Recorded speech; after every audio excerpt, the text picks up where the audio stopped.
Hello everyone, હું Mehul sir આપ સૌનું સ્વાગત કરું છું મારી ચેનલ ધ બ્રાઇટર્સમાં. તો આજના વિડીયોની અંદર આપણે ડિપ્લોમા સેમેસ્ટર 3નો સબ્જેક્ટ સોમ અને મોસ બંનેની અંદર જે ચેપ્ટર નંબર 1 કોમન છે 14 માર્કનું, એનો સબ ટોપિક નંબર 3 જોઈશું. આમ તો એકચ્યુઅલી કદાચ બુકની અંદર સબ ટોપિક 5 નંબર પર આપેલો છે આ, જેનું નામ થર્મલ સ્ટ્રેસ એન્ડ સ્ટ્રેઇન છે, પણ આપણે પહેલાં લઈ લઈએ જ કારણ કે થોડોક સહેલો છે અને એક્ઝામની અંદર પૂછાતો બી હોય છે. થર્મલ એ ગુજરાતીમાં કહીએ એટલે કે તાપમાન પ્રતિબળ ને તાપમાન વિકૃતિની વાત છે. Thermal stress and thermal strain. તો પહેલાં કયા કયા સૂત્રો લાગશે એ જોઈ લઈએ આપણે. અને સૂત્રો લાગતા પહેલાં બીજી એક વાત કે સૂત્ર બે ટાઈપના છે. એકની અંદર કે જ્યાં છેડા ખસતા હોય, જેમ કે આ સળિયો છે લોખંડનો કે કોઈ પણ સ્ટેનલેસ સ્ટીલનો છે, એને આપણે ગરમી આપીને એની લંબાઈમાં વધારો કે ઘટાડો કરતા હોય તો એ થર્મલ સ્ટ્રેસની વાત થઈ જશે. ઓકે, હવે આમાં બંને બાજુ આપણે છેડા છૂટા રાખેલા છે, તો મે બી બંને બાજુ છેડા ખસી શકે છે. પણ કોઈક વાર એવું માનો કે આપણે બંને બાજુ દિવાલમાં ફિક્સ કરી દઈએ તો આના છેડા ખસી ના શકે. તો છેડા ખસતા હોય અને છેડા ના ખસતા હોય એના અલગ અલગ સૂત્રો છે.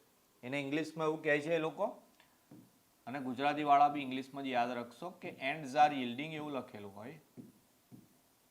એન્ડ્સ આર yielding એટલે કે છેડા ખસતા જ, અને એન્ડ્સ આર નોટ yielding હોય ત્યારે આપણા છેડા ખસતા નહીં હોય. બંનેના સૂત્રમાં સ્લાઇડ થોડો ફરક છે. જેમ કે પહેલાં નોટ yieldingની વાત કરીએ એટલે કે છેડા ખસતા ના હોય ત્યારે વિકૃતિનું પહેલાં સૂત્ર લખતો હો તો એનું સૂત્ર છે આલ્ફા ઇન્ટુ ટી, અને સિગ્માનું લખતા હોય તો આલ્ફા ટી અને ઈ. શું છે આલ્ફા અને શું છે ટી એની વાત કરી લઈએ. તો આલ્ફા જે છે એ એનો તાપમાન ગુણાંક છે, જે તમને ચોપડીની એક્ઝામની અંદર આપેલો હશે, અને એ એક્ઝામની અંદર મોસ્ટલી એની કિંમત 10 × 10⁻6 અથવા તો 12 × 10⁻6 હશે. જેવી રીતે આપણે ઈ ફિક્સ લઈ લઈએ છીએ ને 2 × 10⁵, એવું સેમ. ટીની વાત કરો, ટી જે છે એ તાપમાનમાં થતો વધારો કે ઘટાડો છે એ તમને રકમમાં આપેલો હશે. વધારો કે ઘટાડો. તો ચાલો પછી એન્ડ્સ આર yielding એટલે કે છેડા ખસતા હોય તો શું ફરક છે તો એની વાત કરી લઈએ. તો એનું પહેલા સ્ટ્રેનનું સૂત્ર લખું તો એનું સૂત્ર છે alpha T minus delta upon L. શું છે ડેલ્ટા એની વાત કરી લઈએ. સિગ્માનું બી સૂત્ર લખી દઉં, હુકના નિયમ પ્રમાણે ખાલી ઈ વડે ગુણી નાખવાનું છે. Delta by L into E. ચલો, ડેલ્ટા એટલે એવું આપેલું હશે કે છેડા જે છે એ કેટલા ખસે છે, 1 mm 2 mm એવું આપેલું હશે તમને. એલ જે છે તો લંબાઈ થઈ ગઈ કે તમારો જે સળિયો છે એની લંબાઈ કેટલી છે કુલ. ઓકે, અને બીજી જે વસ્તુ હતી આલ્ફા ઈ તો કોમન જે હતી એ જ છે. તો આ રીતના ક્વેશ્ચન પૂછાય છે, ને ક્વેશ્ચનની અંદર બીજી બી એક વસ્તુ તમારે શોધવાની છે. એ છે એવું છે કે તમારો જે ફોર્સ લાગે છે એ કઈ પ્રકારનો હશે. તો યાદ રાખવાનું છે કે જ્યારે પણ તાપમાનમાં વધારો થાય તો એ ફોર્સ કોમ્પ્રેસિવ પ્રકારનો હોય, અને ઘટાડો થાય એ ટેન્સાઇલ પ્રકારનો હોય. ઓકે, જેમ કે આપણે સિગ્માનું સૂત્ર અહીંયા આલ્ફા ટી લગાવેલું જ, પણ સિગ્માનું બીજું બી એક સૂત્ર આપણે જાણીએ છીએ, સિગ્મા બરાબર પી બાય એ, કે જેમાં પી જે છે એ લોડ છે. તો એ લોડ છે એ કોમ્પ્રેસિવ પ્રકારનો હોય કે ટેન્સાઇલ પ્રકારનો, એ તાપમાનમાં વધારો થાય છે કે ઘટાડો એના પરથી નક્કી કરવાનું. તો આટલા સૂત્રો જે ખાલી તમને ક્વેશ્ચન બતાવું કઈ રીતનો આજે એક્ઝામમાં. A steel bar 20 mm diameter is 5 meter long and fixed at both ends. If increase in temperature 50 degrees Celsius, calculate thermal stress if ends are not yield અને if ends are yield by 2 mm. એટલે કે એક સળિયો છે આપણી પાસે 5 metre લંબાઈનો 20 mm ડાયામીટરનો. બંને છેડા એવા છે કે તાપમાનથી જકડાયેલા છે. 50 ડિગ્રીનો વધારો કરવામાં આવે તો તાપમાન પ્રતિબળ શોધવાનું છે બે માટે, બંને માટે. છેડા ખસે ત્યારે બી, ના ખસે ત્યારે બી. ખસતા હશે તો 2 mm થી ખસતા હશે. પહેલા ડેટા લખીએ છીએ આપણે તો પહેલા ડેટા લખીએ. જેમ કે અહીંયા ડાયામીટર આપેલો છે એટલે એને આપણે વ્યાસ કહીએ ગુજરાતીમાં. તો વ્યાસ આપ્યો છે ડી બરાબર 20 mm. એનો ઉપયોગ ખબર છે ક્યાં કરીએ છીએ આપણે એરિયામાં, તો π/4 d² વાળું સૂત્ર લગાવી દો. તો π/4 ઇન્ટુ 20નો વર્ગ કરી દેવાનો. કેલ્સી નથી અત્યારે મારી પાસે, ફોનમાં કરું છું, તમારે સાયન્ટિફિક કેલ્સીમાં જ કરવાનું છે. ઘણા બધા લોકો ઘરે હોય તો ફોનમાં કરતા હોય છે, પણ ફોનમાં નહીં કરવાનું. એનું કારણ છે કે તમારે એક્ઝામમાં જે હથિયાર લઈને જવાનું છે આપણે તૈયારી પણ એનાથી જ કરવાની. ઓકે, ચાલો આન્સર આવે છે 314.15. એરિયા છે એટલે એનો યુનિટ આવી જશે mm². ચલો આગળ જઈએ. 5 મીટર લંબાઈ આપી છે તો એલ બરાબર 5 મીટર એમએમમાં ફેરવી દઈએ, સોરી હા એમએમમાં ફેરવી દઈએ એટલે 5000 mm થઈ જશે. બીજી વસ્તુ આપેલી છે ટેમ્પરેચરમાં વધારો થાય છે 50 ડિગ્રી સેલ્સિયસનો. જો વધારો છે એટલે કોમ્પ્રેસિવ ફોર્સ લાગશે, કોમન થઈ ગયું, ફિક્સ વાત છે, છેડા ખસતા ના હોય ને ખસતા હોય ડેલ્ટા આપેલો છે 2 mm. હવે જેમ કે આ ક્વેશ્ચન એક્ઝામમાં જ પૂછાયેલો છે પણ અહીંયા દેખો તમને ઈની વેલ્યુ બી નહીં આપી કે આલ્ફાની બી નહીં આપી, તો આપણે લઈ લેવાની કે ઈ બરાબર આપણે લઈ લઈશું 2 × 10⁵ ન્યૂટન પર mm સ્ક્વેર. જો કદાચ પેપરમાં આવું ના લખાઈને આવ્યું હોય તો મે બી કોઈ લખાવા આવે, કાં તો તમારે તમારા સુપરવાઇઝર કે કોલેજના જે બી ફેકલ્ટી સોમ કે મોસ ભણાવતા હોય એને એક્ઝામમાં બોલાવીને સરને કહેવાનું કે ઈને આલ્ફાની કિંમત નહીં આપી તો એ બી લખાઈ જશે તમને. ચાલો આલ્ફાની કિંમત 12 × 10⁻6 લઈ લઈએ ડિગ્રી સેલ્સિયસ ઇનવર્સ. ચલો આટલું થઈ ગયું. હવે બે પાર્ટમાં ગણીશું. પહેલામાં લઈશું કે છેડા ખસતા ના હોય ત્યારે, એટલે નોટ યીલ્ડિંગ માટે. તો નોટ યીલ્ડિંગ માટે આપણે જોઈ લીધું. પહેલા શું શોધવાનું છે? અહીંયા થર્મલ સ્ટ્રેસ શોધવાનો. સ્ટ્રેસ શોધવાનો છે તો સિગ્મા બરાબર સૂત્ર હતું આલ્ફા ટી અને ઈ. આલ્ફાની કિંમત લખાઈ મેં તમને 12 × 10⁻6, ટીની કિંમત ટેમ્પરેચરમાં વધારો 50 ગુણ્યા એની કિંમત 2 × 10⁵. કરતો જરા કેલ્સીમાં કેટલો આન્સર આવે છે? મોબાઈલમાં તો અઘરું પડે હા થોડું. 12 × 10⁻, કઈ લખવાની છે? ઓકે, -6 ગુણ્યા 50 ગુણ્યા 2 ગુણ્યા 10⁻, માં લખો 5. આન્સર કંઈક 120 આવે છે. સ્ટ્રેસ છે એટલે એનો યુનિટ થઈ જશે ન્યૂટન પર mm સ્ક્વેર. થઈ ગયો. ચલો એના પરથી મેં તમને એવું કહ્યું હતું ફોર્સ બી શોધી લેવાનો. તો સિગ્માની એક ફોર્મ્યુલા છે P/A કે જેમાં P ને સૂત્ર કરતા કરો તો A × સિગ્મા થઈ જાય, બરાબર ને? એ ઉપર જશે એવું. તો એરિયા આપણે શોધી લીધું છે 314.15 અને આપણો સિગ્મા આવ્યો 120. તો એ બી શોધી જ લેવાનો. તો 314.15 ગુણ્યા 120 તો આન્સર આવે છે 37698. 37698. તો આ તો લોડ છે એટલે લાગશે તમારો ન્યૂટનમાં. અને આ ન્યૂટનમાં જે લોડ છે એ કયા પ્રકારનો છે? તો કે કોમ્પ્રેસિવ પ્રકારનો. કેમ કોમ્પ્રેસિવ પ્રકારનો? તો કે જે તાપમાન છે એમાં શું થાય છે? વધારો થાય છે. ઓકે ચાલો હવે છેડા ખસતા હોય ત્યારે વાત કરી લઈએ. છેડા ખસતા હોય ત્યારે એટલે એન્ડ જ્યારે યીલ્ડિંગ. તો જ્યારે છેડા ખસતા હશે એનું સૂત્ર આપણે લખ્યું સિગ્મા બરાબર alpha T minus delta upon L into ઈ.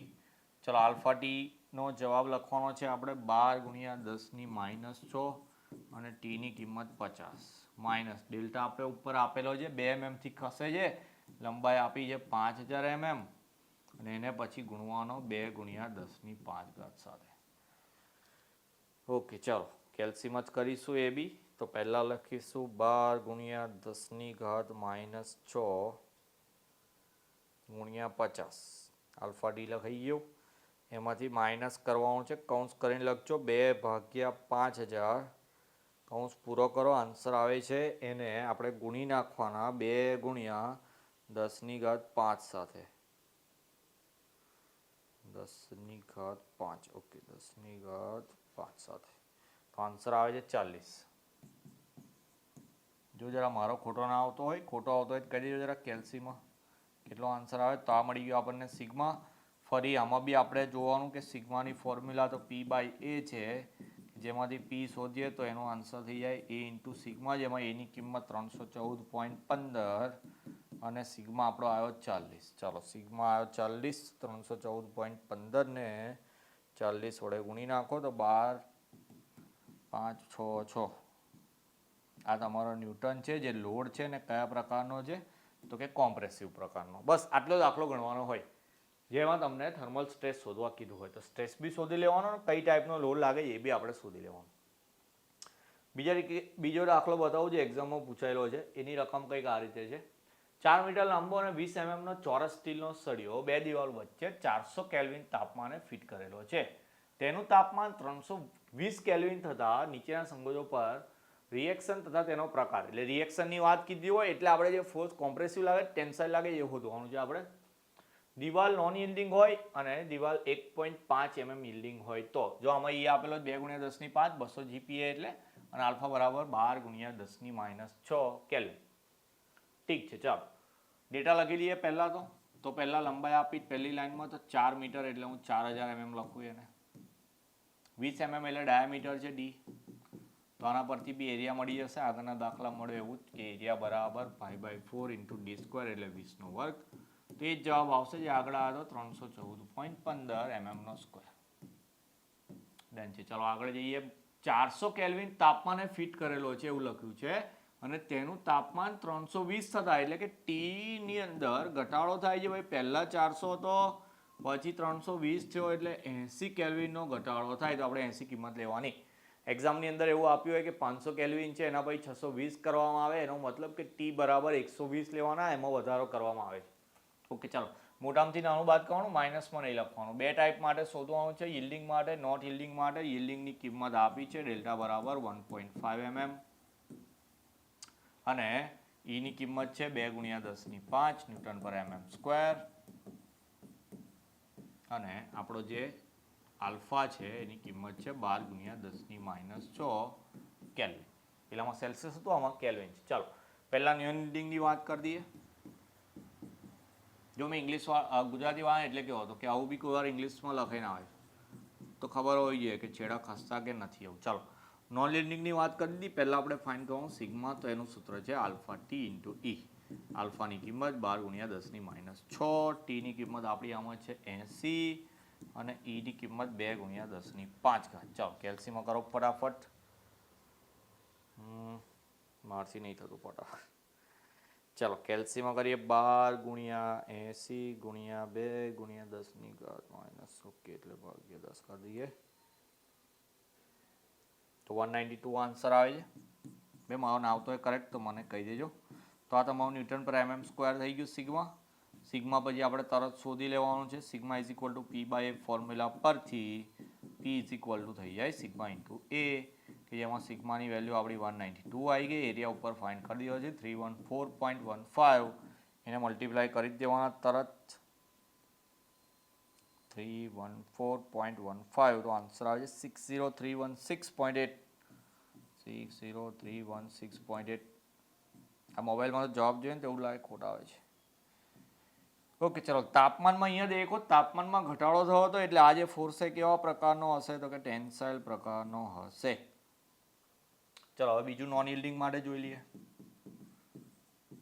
નહીં સોરી, યીલ્ડિંગ માટે જોઈ લઈએ.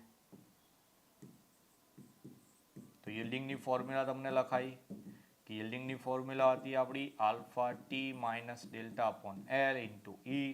બધી કિંમત આપણી પાસે છે જ 12 × 10⁻⁴. એની સાથે તાપમાન લેવાનું છે 80 માઇનસ ડેલ્ટાની કિંમત આપી છે 1.5, એલની કિંમત છે 4000 અને ઈની કિંમત 2 × 10⁵. કેવી રીતે લખવાનું તો પહેલા આ ત્રણ વસ્તુ લખો કેલ્સીમાં. તો લખીએ આપણે 12 × 10⁻⁶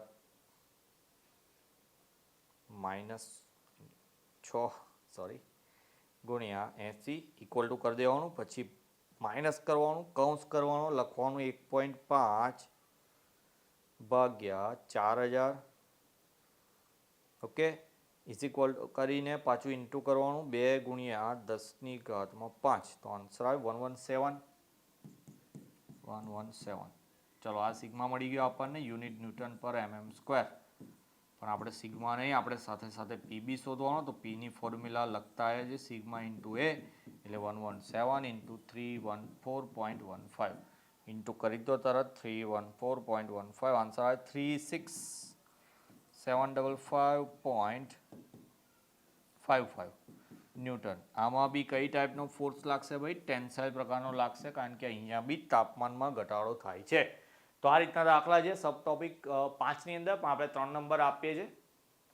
જે રીતે અહીંયા ચલાવું એ જ રીતે તમારી નોટબુકમાં લખતા રહેજો. 2 દાખલા હું કરાયા છે, બીજા તમારે બુકમાંથી લઈ લેવાના અથવા જીટીયુના જૂના પેપર હોય ત્યાંથી તમારે ડાઉનલોડ કરીને આ ટાઈપના તમે દાખલા દેખાય કે જ્યાં નોન યીલ્ડિંગ, યીલ્ડિંગ કે આલ્ફા એવા શબ્દ તમને જોવા મળે તો ત્યાંથી ઓળખી લેવાનું. એને મોસ્ટલી ક્વેશ્ચન નંબર 1ની અંદર હશે કાં તો 2ની અંદર હશે આ દાખલાઓ. અને મેક્સિમમ પ્રેક્ટિસ કરવાની. મેઇન કેલ્સી ચલાવતા જોઈ લેજો જરા. આમ તો બધી રીતે બરાબર જ કરવું છે, પણ સાયન્ટિફિક કે એલસીમાં જ કરવાનું બેસ્ટ આન્સર આવશે, એમાં જ એકદમ સાચા આન્સર આવશે. તો આ તો આપણો સોમ ને મોસનું જે ચેપ્ટર નંબર 1 છે એનો સબ ટોપિક નંબર 3 કે જેને આપણે થર્મલ સ્ટ્રેસ એન્ડ સ્ટ્રેન કહીએ છીએ. ઓકે, એક્ઝામની અંદર ચાન્સીસ થોડા વધારે હોય છે આ ટાઈપના દાખલા પૂછાવાના. સોમની અંદર બી હોય છે અને મોસની અંદર બી પેપરની અંદર આવા દાખલા પૂછાતા હોય છે. તો પ્રેક્ટિસ કરવાની મેક્સિમમ, ને જેટલી બી વસ્તુ અહીંયા શીખવાડું છું એ જ રીતે સ્ટેપ બાય સ્ટેપ દાખલા ગણીને એકદમ પાક્કા કરી દેવાના. હવે થોડીક ઉતાવળ રાખીશ વિડીયો બનાવવાની. Actually first sem third sem બંને કમ્બાઈન કરીને વિડીયો બનાવવા પડે છે. બહુ મહેનત થઈ જાય છે થોડી, પણ કોશિશ કરીશું કે ફટાફટ પહેલું ચેપ્ટર ક્લિયર કરીને બીજાની અંદર કે જે આપણે મોમેન્ટ ઓફ ઇનર્શિયા શોધવાનું છે એના પછી જે SFBM ત્રીજા નંબરનું ચેપ્ટર કે જે મેઇન ઇમ્પોર્ટન્ટ છે. ઘણા બધા છોકરાઓ સર કહે છે કે ત્રીજું ચેપ્ટર સ્ટાર્ટ કરો, પણ હવે સ્ટેપ બાય સ્ટેપ જઈશું આપણે. બધી વસ્તુ હું શીખવાડીશ. થોડું પેશન્સ રાખવાનું, જાતે થોડીક તૈયારી કરવાની બી પ્રેક્ટિસ કરજો. હું તો ચલાવવાનો જ છું, પણ ત્યાં સુધી તમારી મીડ જો કદાચ વહેલી હોય તો તમે તૈયારી કરીને એમાં સારા માર્ક્સ લાવી શકો. કોઈ ડાઉટ લાગતા હોય તો તમે ટેક્સ્ટબુકમાંથી, તમારા ચોપડામાંથી ગમે ત્યાંથી ફોટો પાડીને મોકલો કે સર આ સ્ટેપ કેવી રીતે આવ્યો, તો હું તમને તે જગ્યાએ શીખવાડી દઈશ. પણ વિડીયો સ્ટેપ બાય સ્ટેપ આવશે તો મે બી થોડી વાર લાગશે ત્રીજું ચેપ્ટર સુધી, પણ હું કોશિશ કરીશ કે ફટાફટ બધા વિડીયો અપલોડ થઈ જાય. તો મળી આવે નેક્સ્ટ વિડીયો અંદર. ત્યાં સુધી તમારું ધ્યાન રાખશો. જય હિન્દ, જય ભારત.